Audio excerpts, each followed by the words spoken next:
ఎప్పుడు మొదలైందో తెలుపగల తేదీ ఏదో గుర్తించేందుకు వీలుందా? ప్రణయం ఎవరి హృదయంలో ఎప్పుడు ఉదయిస్తుందో గమనించే సమయం ఉంటుందా?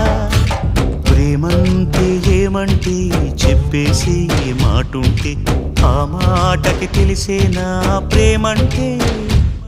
అది చరితలు సైతం చదవని వైనం, కవితలు సైతం పలకని భావం, సరిగమలెరుగని మధురిమ ప్రేమంటే. దరిదాటి ఉరకలు వేసే ఏ నదికైనా తెలిసిందా తనలో ఈ ఉరవడి పెంచిన తులిచిన కేదంటే? సిరిపై రై ఎగిరే వరకు చేనుకు మాత్రం తెలిసిందా తనలో కనిపించే కళలకు తొలి పిలిపేదంటే?